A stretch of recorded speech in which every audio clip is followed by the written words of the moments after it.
오늘은 메시지를 준비하는 게 이번 주는 좀 많이 버겁더라고요. 그래서 어제 집에 와서 이제 준비를 했는데 아마 그렇게 안 했으면은 준비가 힘들었을 것 같아요. 그래서 최 목사님한테 여쭤봤어요. 혹시 대학부가 어, 대회 마치고 이게 메시지 정리하는 시간을 갖지 않냐? 그러면 대청부 이렇게 연합으로 드리면 좋지 않겠냐? 이렇게 물어보니까 그렇게 안 하신다고 그러더라고요. 그래서 부랴부랴 이렇게 메시지를 준비하게 됐습니다. 자, 오늘은 또 사사기를 들어가게 되죠. 오늘은 사사기 제목이 사사를 보내 구원하신 하나님이라는 제목으로 오늘 또 말씀을 또 같이 나누고 묵상하는 시간을 갖도록 하겠습니다.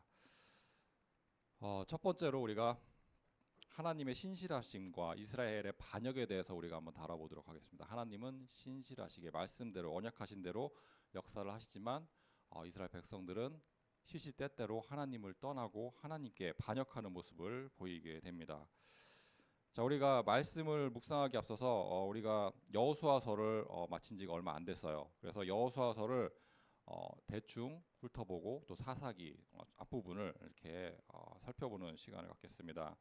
여호수아서 2장에 보면은 여리고를 정탐하는 이야기가 나오죠. 정탐꾼이 2명이 들어가서 들키게 되죠. 그리고 기생 라합이 그 정탐꾼들을 자기 집에 숨겨주게 됩니다. 그리고 그 대가로 자기의 가족들이 구원을 받는 그런 역사가 여호수아서 2장에 기록이 되어 있어요. 자, 그래서 자신들의 목숨을 구해준 라합에게 정탐꾼들이 이렇게 언약을 약속을 주는 그런 구절이 2장 17절에 기록이 되어 있어요. 그래서 제가 읽어드리겠습니다. 그 사람들이 그에게 이르되 내가 우리에게 서약하게 한 이 맹세에 대하여 우리가 허물이 없게 하리니 우리가 이 땅에 돌아올 때 우리를 달아내린 창문에 이 붉은 줄을 매고 너희 부모와 형제와 내 아버지의 가족을 다 내 집에 모으라. 누구든지 내 집 문을 나가서 거리로 가면 그의 띠가 그의 머리로 돌아갈 것이요 우리는 허물이 없으리라. 그러나 누구든지 너와 함께 집에 있는 자에게 손을 대면 그의 피는 우리의 머리로 돌아오리니와. 이렇게 라합에게 약속을 합니다. 그래서 정탐꾼들이 라합에게 이렇게 약속을 하는 장면이 나오고, 그 다음에 라합은 이 말씀에 하나님 말씀에 순종하고 믿음으로 구원을 받게 되죠. 여기서 라합은 이방 여인입니다. 이방 여인임에도 불구하고 하나님을 믿고 순종함으로 그 말씀에 순종함으로 구원을 받게 되는 그런 하나님의 구원의 역사를 기록을 하고 있습니다. 자, 그래서 여호수아서 마지막 부분에도 이스라엘 백성들이 하나님과 언약을 갱신하는 부분이 나왔어요. 지금 방금은 여호수아서 2장을 살펴봤는데 제일 마지막 장 24장을 보면은 여호와 하나님이 이스라엘 백성과 언약을 갱신하는 그런 장면이 나옵니다. 그래서 24장 25절에서 27절의 말씀을 한번 같이 찾아서 읽어보도록 하겠습니다. 마지막 장 25절부터 27절까지 말씀입니다. 그 날에 여호수아가 세겜에서 백성과 더불어 언약을 맺고 그들을 위하여 율례와 법도를 제정하였더라. 여호수아가 이 모든 말씀을 하나님의 율법책에 기록하고 큰 돌을 가져다가 거기 여호와의 성소 곁에 있는 상수리 나무 아래에 세우고 모든 백성에게 이르라. 보라, 이 돌이 우리에게 증거가 되리니 이는 여호와께서 우리에게 하신 모든 말씀을 이 돌이 들었음이니라. 그런즉 너희가 너희의 하나님을 부인하지 못하도록 이 돌이 증거가 되리라 하고. 그러니까 여호수아를 보면은 여러 가지 돌 무더기가 세워집니다. 기념비라고 하죠. 그 기념비 중에 하나, 마지막 기념비가 여호수아서 24장에서 세워지는 장면입니다. 그래서 여호수아서를 보면 제일 마지막 장에 하나님이 언약을 다시 확인하고 갱신하는 그런 장면이죠. 자, 이스라엘은 하나님이 주신 언약을 기억해야 됐고 하나님은 그 말씀하신 언약대로 그 성취하셔야 됩니다. 자, 그래서 그 당시에는 이 언약적인 관계가 오래오래 유지될 줄 알았어요. 하나님이 언약을 주시고 이스라엘 백성들이 그 언약을 붙잡은 대로 하나님이 성취해 주는, 그러니까 이스라엘 백성들은 그냥 언약만 붙잡고 있으면 되었습니다. 그래서 이 언약 관계가 오래오래 지속될 줄 알았지만 그 뒤에는 우리가 슬픈 소식을 보게 됩니다. 그래서 여호수아가 죽고 이스라엘 백성들은 하나님이 명령하신 대로 가나안 땅을 밟기만 하면 됐어요. 그러면 하나님이 그 땅을 주신다고 약속을 하셨죠. 하지만 이스라엘은 가나안 땅을 다 정복하지 못하게 됩니다. 정복하지 못하였다기보다는 정복을 안 한 거죠. 그들과 같이 살게 됩니다. 그래서 그들은 그 땅 주민들과 언약을 맺고 그들이 섬기는 가나안 족속들이 섬기는 우상을 같이 섬기게 됩니다. 이 내용이 사사기 1장부터 2장까지 기록이 되어 있어요. 그래서 언약을 받은 백성이 하나님께 반역하고 자기 소견에 옳은 대로 마음대로 그렇게 행하게 됩니다. 그리고 이 이스라엘 백성들은 끊임없이 하나님을 떠나고 우상을 숭배하는 모습을 보여주게 돼요. 하나님은 신실하신 하나님이지만 하나님이 주신 말씀, 언약에 신실하신 하나님이지만 이스라엘 백성들은 끊임없이 하나님을 반역하고 하나님을 떠나게 됩니다. 그런 죄를 짓게 되죠. 그래서 이제 두 번째로 우리가 사사를 보내서 구원하신 하나님을 보게 됩니다. 이렇게 반역하는 이스라엘 백성들에게 하나님이 구원의 손길을 뻗쳐 주십니다. 그래서 이스라엘은 하나님을 떠나서 죄에 빠지는 모습을 우리가 먼저 확인할 수가 있어요. 그리고 그때마다 하나님은 주변의 이방 민족들, 그러니까 가나안 족속들을 사용해서 이스라엘 백성들을 징계를 하십니다. 벌을 주시죠. 우리가 이제 자식을 키워보면 알겠지만 자식이 잘못하게 되면 벌을 줘야 돼요. 징계가 있어야 돼요. 그게 아니고 무조건 잘한다 그냥 놔두게 되면 애가 이게 뭐가 내가 뭘 잘못하고 있는지 잘하고 있는지 기준이 안 서게 돼요. 마찬가지로 하나님도 우리를 자녀 삼았고 우리를 자녀 삼았다 그러면 우리가 바른 길을 가기로 하나님이 원하시겠잖아요. 그래서 우리가 다른 길, 잘못된 길을 가면 하나님이 반드시 징계를 내려주십니다. 그래서 이스라엘 백성들이 망하기를 위해서 징계를 주시는 게 아니고 하나님께 다시 돌아오라는 마음을 가지고 하나님이 그렇게 징계를 내려주시죠. 자, 그런데 이렇게 하나님이 징계를 주시고 하나님이 사랑으로 이렇게 이끌어 주심에도 불구하고 이스라엘 백성들은 자기 소견에 옳은 대로 행하고 있습니다. 그리고 결국에 죄에 빠지게 되고 그 고통 속에서 신음하게 됩니다. 자, 하나님께 부르짖게 되죠. 그러면 하나님이 이 부르짖는 소리를 듣고 이 죄에 빠져서 고통 속에 신음하고 있는 이스라엘 백성들에게 또 구원의 손길을 내밀어 주십니다. 절대 외면하지 않으시죠. 하나님은 구원의 손길을 내밀어 주세요. 그래서 이스라엘 고통 중에 부르짖고 있는 그런 이스라엘 백성들에게 하나님이 사사들을 보내게 됩니다. 사사들을 보내서 구원을 주시죠. 여기서 이제 우리가 사사기의 패턴을 확인을 할 수 있는데 첫 번째가 이스라엘 백성들이 하나님을 떠나고 하나님 반역을 하고 죄를 짓게 됩니다. 그러니까 죄를 짓는 게 첫 번째 단계예요. 하나님 앞에 이스라엘 백성들이 죄를 짓게 됩니다. 그러면 하나님은 공의의 하나님이시기 때문에 그 죄를 그냥 보아 넘기지 않으십니다. 반드시 징계를 내리시오. 여기서 사사기에서는 징계를 내리시는 방법이 주변 이방 족속들, 그러니까 가나안 족속들을 사용하셔서 이스라엘을 통치하게 하거나 괴롭히게 할 그렇게 징계를 내려주십니다. 이렇게 죄 속에 빠져서 고통 속에서 이스라엘 백성들은 부르짖게 됩니다. 자기들이 죄를 짓고 그 죄 때문에 하나님이 징계를 내리고 그 징계 때문에 고통을 받게 되고 그래서 부르짖게 되죠. 하나님께 힘들어서 못 살겠다고 부르짖게 됩니다. 그럼 하나님이 이 부르짖는 소리를 듣고 그들을 긍휼히 여기시고 구원을 베풀어 주십니다. 여기서는 사사들을 보내서 구원을 베풀어 주시죠. 그래서 구원을 받고 정신을 차려야 되지만 이스라엘 백성들은 구원을 받으면 또 과거를 완전히 잊어버려요. 다시 하나님을 떠나고 죄를 짓게 됩니다. 그러면 또 하나님이 징계를 내리시고 또 부르짖고 또 하나님이 구원하시고 계속 그런 패턴이 반복이 돼요. 죄를 짓고 하나님이 징계를 주시면 또 거기서 부르짖습니다. 그럼 하나님이 그 소리를 듣고 구원을 주십니다. 그럼 또 다시 죄를 짓고 이런 패턴이 계속 반복이 되는 것이 사사기입니다. 그리고 오늘 읽었던 사사기 2장 16절 이하의 말씀이 그 패턴을 정확하게 기록을 하고 있어요. 자, 그러면 2장 16절 이하를 보기 전에 사사들이 어떤 사람들인지 한번 잠깐 살펴보도록 하겠습니다. 사사를 영어로 보면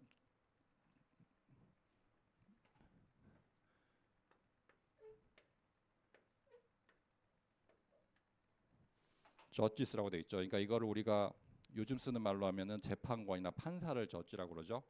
근데 이런 개념이 그 당시에는 이런 개념이 아니었어요. 그러니까 법을 집행하는 그런 사람이라기보다는 좀 더 넓게 강력한 군사를 지도하는 강력한 군사의 지도자 아니면은 전사, 그러니까 직접 싸우는 전사 아니면 통치자의 개념으로 이렇게 사사를 어, 기록을 하고 있습니다. 그리고 이들의 주요한 역할은 이스라엘 백성들을 자기 원수들에게서 구원하는 것이죠. 그러니까 사사기에서는 주로 이방 민족들, 가나안 족속들이 원수죠. 그러니까 그런 가나안 족속들에서 이스라엘 백성들을 구원을 해주는 역할을 사사들이 주로 하게 됩니다. 하지만 사사들이 여러 번 승리를 하지만 그 사사들에게 능력이 있어서 그런 전쟁에 승리한 것이 아니라 하나님이 도와주셨기 때문에 주의 손이 그들과 함께 했기 때문에 그들이 승리를 할 수 있었습니다. 사사를 보면 뭐 에훗과 드보라는 우리가 많이 들어본 여자 사사죠. 그리고 기드온과 300용사, 그리고 입다, 삼손 등 총 12명의 사사가 이 사사기에 등장을 합니다. 그래서 이 12명의 사사를 통해서 하나님이 이스라엘 백성들을 때가 되면 구원을 해 주십니다. 하지만 그 구원이 완벽하지 못한다는 것을 우리가 확인을 하게 됩니다. 자, 그런데 여기서 이제 우리가 말씀드렸듯이 정말 기억을 해야 될 것은 이런 사사들의 통한 구원이 임시적이었다는 겁니다. 이미 사사들을 통해서 구원을 해 주셨지만 그 구원을 받은 상태가 오래가지 못했어요. 아까 말씀드렸듯이 이스라엘 백성들은 구원을 받으면 다시 죄에 빠지게 됩니다. 죄에 빠지고 하나님이 징계를 내리면 또 고통 속에서 신음하게 되죠. 하나님께 부르짖게 됩니다. 이렇게 악순환이 계속되고 이스라엘 백성들은 계속해서 실패를 하게 돼요. 그리고 이제 사사기의 특징이 이 죄, 징계, 그다음에 하나님의 부르짖음, 그다음에 하나님의 구원, 이 패턴이 계속 돌아가는데 점점 그 상태가 나빠져요. 이 죄를 지어도 더 심각한 말도 안 되는 죄를 나중에는 사사기 후반부에 보면은 짓는 그런 범하는 모습을 보게 됩니다. 자, 그래서 지금 사사기 2장 16절에서 23절까지가 이런 패턴을 기록하고 있는데 저희가 한 절씩 이렇게 한번 같이 보도록 하겠습니다. 2장 16절을 보면은 이렇게 기록이 되어 있어요. 여호와께서 사사들을 세우사 노략자의 손에서 그들을 구원하게 하셨으나, 자, 구원을 해주셨죠. 하나님의 백성이 부르짖을 때마다 하나님은 사사들을 보내서 구원을 해 주십니다. 그리고 오직 하나님의 주권과 능력으로 그들을 인도해 주시죠. 그런데 이스라엘 백성들은 하나님 말씀에 순종하지 않고 또 계속해서 반역을 하게 됩니다. 자, 그래서 17절을 보면은 그들이 그 사사들에게도 순종하지 아니하고 오히려 다른 신들을 따라가 음행하며 그들에게 절하고 여호와의 명령을 순종하던 그들의 조상들이 행하던 길에서 속히 치우쳐 떠나서, 그러니까 죄를 짓는데 속히 죄를 짓고 있어요. 그와 같이 행하지 아니하였더라. 그러니까 무엇이든지 망가지는 것은 너무나 쉬워요. 그냥 놔두면 망가지고 지저분해져요. 죄에 빠지는 것도 마찬가지입니다. 죄에 빠지는데 우리가 크게 노력할 필요가 없어요. 우리는 그냥 우리 본능에 맡기기만 하면 우리는 그냥 죄를 짓고 있어요. 노력하지 않아도 우리는 죄를 지을 수 있는 그런 성품을 타고났습니다. 이런 걸 죄성이라고 그러죠. 우리가 집 청소를 며칠 하지 않으면 집이 금방 지저분해집니다. 그리고 집을 깔끔하게 유지하기 위해서는 우리가 에너지가 필요해요. 우리가 힘을 쓰고 시간을 들여야 집이 깔끔하게 유지가 됩니다. 혹시 이런 말을 들어봤는지 모르겠는데 엔트로피 법칙이라는 게 있어요. 그런 책도 나와 있는데 재밌어요. 그 한번 읽어보면 좋아요. 이거를 무질서도라고 그래요. 무질서의 정도를 엔트로피라고 이렇게 얘기를 합니다. 그래서 우리가 어떤 공간이 폐쇄가 돼 있어요. 나가지도 못하고 들어가지도 못하고. 근데 그 공간 안에서 그 공간이 가만히 놔두면 그 공간은 엔트로피가 높아진다고 이렇게 말을 해요. 그러니까 무질서도가 높아지는 거죠. 그러니까 금방 말씀드렸던 것처럼 방이나 집을 치우지 않으면 그냥 놔두면 지저분해져요. 벌레가 끼고 먼지가 쌓이고, 마찬가지로 우리도 죄를 지을 수밖에 없는 상태이기 때문에 누군가 간섭을 하지 않으면 그냥 우리가 본능대로 그렇게 살고 있으면 정말 망가지는 인생밖에 되지가 않습니다. 그래서 하나님의 영적인, 우리가 이런 무질서라고 하죠. 우리가 영적인 무질서 그 정도를 낮추기 위해서 우리가 하나님의 말씀을 끊임없이 공급받아야 합니다. 하나님의 말씀을 끊임없이 공급받지 않으면 우리의 무질서도는 계속 올라갈 수밖에 없어요. 우리는 죄성을 가지고 태어난 죄인이기 때문에, 구원을 받았지만 그 죄성이 아직 남아있기 때문에 우리에게 항상 매일같이 하나님의 말씀이 공급되지 않으면 집을 치우지 않는 것처럼 우리 마음이 황폐해지게 됩니다. 그래서 우리가 하나님의 말씀을 끊임없이 공급받아야 하지만 이 과정이 우리의 에너지가 들어가요. 우리가 굳이 시간을 들이고 그렇게 신경을 쓰지 않으면 우리가 하나님 말씀을 찾아서 읽거나 묵상할 수가 없습니다. 저렇게 세상에는 그냥 공짜로 주어지는 것이 없죠. 우리가 노력을 해야 얻어질 수밖에 없습니다. 하나님 말씀도 마찬가지예요. 우리가 찾아서 읽고 계속 묵상하고 계속 하나님 말씀을 매일매일 강단 선포된 그 말씀을 계속 묵상하고자 하는 마음이 없으면 우리는 그냥 일주일 하나님 말씀 없이, 주일 강단 상관없이 그냥 그렇게 지나갈 수가 있어요. 우리는 정말 그렇게 되기 쉬운 존재입니다. 신경을 쓰지 않으면, 우리가 에너지를 거기다가 두지 않으면 우리는 그런 상태로밖에 될 수가 없어요. 자, 그래서 이스라엘 백성들은 지금 말씀드렸던 이런 노력을 전혀 하지 않았어요. 그래서 그냥 자기 소견에 옳은 대로 그렇게 행했다고 기록하고 있습니다. 자, 그래서 18절과 19절 두 절을 한번 같이 읽어보도록 하겠습니다. 여호와께서 그들을 위하여 사사들을 세우실 때에는 그 사사와 함께 하셨고 그 사사가 사는 날 동안에는 여호와께서 그들을 대적의 손에서 구원하셨으니 이는 그들이 대적에게 압박과 괴롭게 함을 받아 슬피 부르짖음으로 여호와께서 뜻을 돌이키셨음이거늘. 그 사사가 죽은 후에는 그들이 돌이켜 그들의 조상들보다 더욱 타락하여 다른 신들을 따라 섬기며 그들에게 절하고 그들의 행위와 패역한 길을 그치지 아니하였으므로. 이렇게 죄 짓는 데에는 큰 노력이 필요하지가 않아요. 죄 짓는 거는 정말 쉬워요. 그래서 그냥 본능에 따라 우리가 살기만 하면 우리는 그냥 죄인으로 되어 있습니다. 그런데 사사기에는 더 아까 말씀드렸듯이 그냥 죄를 짓는 것보다 더 큰 문제가 있어요. 죄를 지어도 그 죄가 나날이 더 사악한 죄만 짓게 돼요. 그래서 나중에 보면은 그 죄의 정도가 정말 심각할 정도로 타락해져 있습니다. 자, 그래서 하나님이 이 이스라엘 백성들의 모습을 보고 진노를 하시죠. 그래서 20절, 23절 말씀을 같이 또 읽어보도록 하겠습니다. 20절부터 읽겠습니다.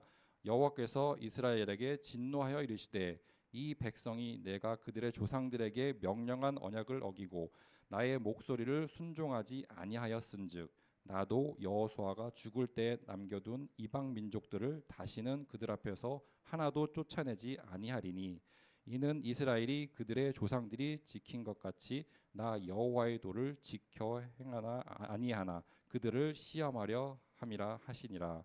여호와께서 그 이방 민족들을 머물러 두사 그들을 속기 쫓아내지 아니하셨으며 여호수아의 손에 넘겨주지 아니하셨더라. 아멘. 그러니까 하나님은 이스라엘의 불순종 때문에, 반역 때문에, 그것도 심각한 불순종과 죄악 때문에 지금 진노를 하셨어요. 그래서 남겨둔 가나안 족속들을 통해서 이스라엘 백성들을 시험하십니다. 하지만 이스라엘은 그 시험을 통과하지 못하고 완전히 망해버리죠. 자, 사사기 다음에 나오는 게 룻기가 있고 룻기 다음에 이제 사무엘 상하가 시작이 됩니다. 사무엘서에서는 이스라엘의 왕국이 시작이 돼요. 하지만 그렇게 사울과 다윗과 솔로몬을 통해서 이스라엘 왕국이 정말 화려하게 시작을 합니다. 하지만 후반부를 보면 이스라엘 백성들이 어떻게 망했는지 우리는 잘 알고 있어요. 하나님이 왕을 세워주셨고 이스라엘을 왕국으로 만들어 주셨어요. 하지만 결국엔 남북으로 그 왕국이 분열되고 거기서 끝나는 게 아니고 이방 족속들에게 노예, 포로, 속국으로 전락해버리는 이스라엘 백성들의 모습을 우리는 성경을 통해서 확인을 할 수 있습니다. 자, 이렇게 사사들을 통한 구원은 잠깐 이스라엘 백성들에게 평안을 줄 수는 있었어요. 하지만 죄의 악순환은 계속되었고 이스라엘은 계속해서 실패를 하게 됩니다. 자, 이로써 우리는 더욱 완벽하고 영원한 구원자 되시는 그분을 소망할 수밖에 없습니다. 그래서 마지막 세 번째로 궁극적인 구원자 예수 그리스도를 우리가 묵상해 보도록 하겠습니다. 자, 이스라엘의 역사는 반복되는 이스라엘의 죄악과 하나님의 구원의 역사가 기록이 되어 있어요. 그래서 우리는 완고한 이스라엘 백성들처럼 우상과 유혹에 넘어가기가 쉽습니다. 우리의 마음을 하나님께 멀어지게 하는, 우리가 하나님을 떠나게 하는 그러한 요소들이 세상에는 가득 차 있어요. 하나님을 온전히 따르지 못하게 하는 것들이 세상 속에는 가득 차 있습니다. 그렇다면 이 악순환을 어떻게 끊을 수 있을까요? 우리의 힘으로는 절대 할 수가 없겠죠. 그 답을 오늘 사사기를 통해서 성경은 말씀으로 주고 있습니다. 사사들이 임시적인 구원을 그들에게 주었지만 근원적인 그런 구원을 이스라엘 백성들이 받을 수가 없었어요. 완전한 해결책, 완전한 해답은 오직 예수 그리스도만 가지고 있습니다. 자, 예수님은 우리의 원수되는 사탄을 이기셨죠. 그리고 예수님은 십자가에서 죽으시고 부활하심으로 우리의 모든 죄의 문제를 다 해결해 주셨습니다. 예수님의 희생으로 우리의 모든 죄가 다 사함을 받았어요. 이거를 대속이라고 그러죠. 그래서 예수님의 십자가의 죽음을 대속의 죽음이라고 그렇게 얘기를 합니다. 그러니까 목이 곧은 이스라엘 백성들처럼 우리도 죄를 짓고 삽니다. 하나님은 그래도 그리스도 안에서 우리를 그 순간마다 또 용서를 해 주십니다. 그럴 만한 이유가 있죠. 우리의 완전한 구원자 되신 예수 그리스도가 우리의 모든 죄의 문제를 다 짊어지고 십자가 위에서 죽으셨고 또 사흘 만에 부활하셔서 그 모든 문제를 다 도말시켜 주셨습니다. 자, 그런데 우리가 기억할 것이 있습니다. 우리가 모든 죄를 다 용서받았어도 하나님은 여전히 우리를 징계하십니다.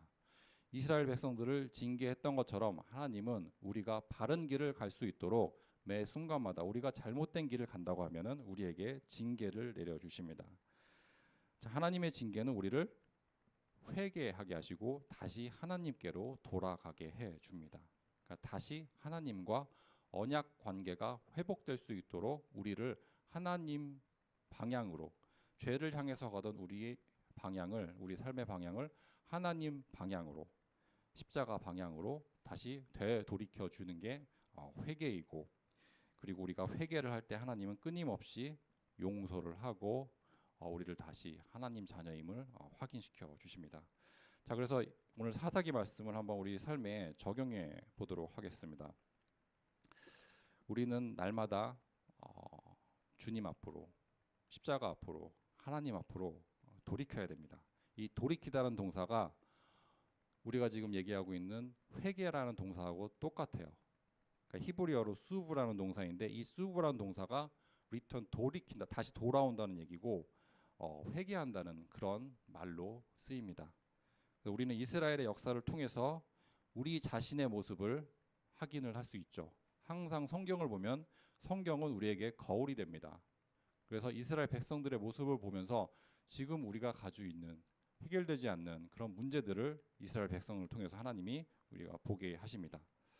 자, 우리도 하나님의 은혜를 잊어버리고 세상의 유혹에 흔들리고 죄를 지을 수밖에 없는 그런 연약한 존재일 수밖에 없습니다. 하지만 우리는 기억해야겠죠. 하나님이 결코 우리를 포기하지 않는다는 것을 우리는 기억해야 됩니다. 하나님은 우리를 사랑하시기 때문에 때로 우리를 징계하기도 하시지만 결국 하나님 앞으로 우리를 이끌어 주십니다. 자, 우리 안에서 성령 하나님이 역사해 주십니다. 우리 힘으로는 도저히 하나님 앞으로 갈 수 없기 때문에 우리 안에 있는 성령 하나님이 하나님 말씀을 깨닫게 해주시고 그 말씀이 우리의 삶 속에 우리 속에서 역사하시고 우리의 삶 속에 적용이 될 수 있도록 성령 하나님이 우리를 통해 역사를 해 주십니다. 그리고 날마다 새로운 피조물로 다시 거듭나게 해 주시죠. 이게 다 우리 안에 있는 성령 하나님의 역사입니다. 하나님은 자기 백성을 성령의 능력으로 죄악에서 깨끗하게 이미 해 주셨습니다. 성령 하나님이 우리로 하여금 우리 안에 있는 성령 하나님이 우리로 하여금 온 마음을 다해 온 몸을 다해 주 하나님을 따를 수 있도록 그런 힘을 우리에게 주십니다. 이것이 바로 복음의 능력이죠.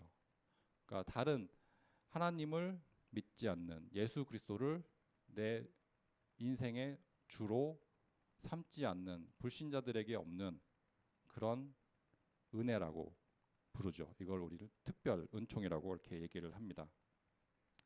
자, 그래서 사람이 감당할 시험 밖에는 너희가 당한 것이 없나니 오직 하나님은 미쁘사 너희가 감당하지 못할 시험 당함을 허락하지 아니하시고 시험 당할 즈음에 또한 피할 길을 내사 너희로 능히 감당하게 하시느니라. 아멘. 고린도전서 10장 13절 말씀입니다. 하나님은 우리를 그냥 징계하시고 그 시험에 빠져서 허우적대도록 그냥 놔두시지 않습니다. 우리 앞에 유혹이 있거나 고난이 있으면 하나님이 분명히 피할 길을 주신다고 성경에서 말씀을 하고 있어요. 우리가 핑계를 댈 수가 없죠. 하나님이 분명히 여기서 피할 길을 주셨는데 우리가 어쩔 수 없이 죄를 지었다. 어쩔 수 없이 이렇게밖에 할 수 없었다. 이렇게 핑계를 할 수 없도록 고린도전서 10장 13절에 하나님이 말씀을 주고 계십니다. 분명히 우리에게 고난을 주시지만 징계를 주시지만 피할 길을 주신다고 말씀을 하고 계세요. 그러니까 우리가 주님을 온전히 따를 때 우리에게 피할 길을 주시고 사탄의 괴계에 능히 이길 힘을 주실 줄로 믿습니다. 그리고 이 말씀을 우리가 성경 말씀을 통해서 분명히 확인을 했습니다. 그러니까 하나님은 우리에게 징계를 주시고 또 고난을 주실 때도 있고 유혹을 주실 때도 있어요. 하나님은 사탄을 사용해서 우리에게 여러 가지 징계를 내릴 수가 있습니다. 하지만 그 모든 징계 속에서도 하나님이 빠져나갈 길을 분명히 주셨다고 말씀하셨어요. 그래서 우리가 어떤 유혹에 빠졌을 때 우리가 피할 수가 없었다 이렇게 말할 수 없도록 하나님이 이렇게 말씀으로 확인해 주십니다. 자, 그래서 오늘 우리는 사사시대 이야기를 살펴보았습니다. 하나님이 신실하게 역사하시는 그런 내용을 보았고 구원의 역사를 우리가 함께 보았습니다.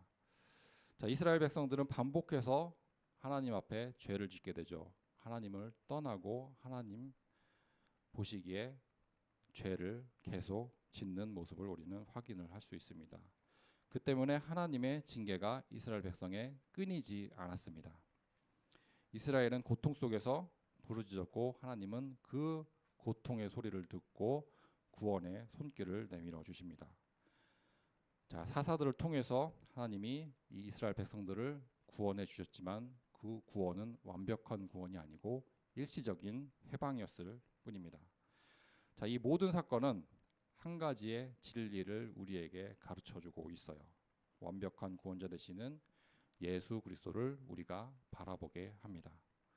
우리가 사사들을 보내서 구원하신 하나님은 오늘도 동일하게 우리에게 예수 그리스도를 보내주셔서 우리에게 구원을 이루어 주십니다. 자, 하나님이 사사들을 통해서 그 백성을 구원하셨던 것처럼 오늘도 예수 그리스도를 통해서 우리를 구원해 주시고 우리에게 복음의 능력을 주실 줄로 믿습니다. 자, 오늘도 복음의 능력으로 참 승리 누리고 참 자유 누리는 청년부 되시기를 축원드리겠습니다. 기도하겠습니다. 사랑과 은혜가 풍성하신 하나님, 또 오늘 사사들을 보내 이스라엘 백성들을 구원하신 하나님이라는 그런 제목으로 우리가 성경 말씀을 묵상하고 깨닫게 해주심을 감사합니다. 이 시간 참된 구원자 되시는 예수 그리스도를 더욱더 붙잡게 하시고 십자가의 보혈로 날마다 새로운 피조물로 우리를 거듭나게 해 주옵소서. 청년의 때에 우리가 흔들리지 않고 오직 주님만을 바라보며 살아갈 수 있는 용기와 지혜를 우리 모두에게 허락해 주옵소서. 또한 우리의 모든 현장에서 복음의 증인으로 서게 주시기를 간절히 소망합니다. 이 모든 말씀 우리 주 예수 그리스도 이름으로 기도드립니다. 아멘.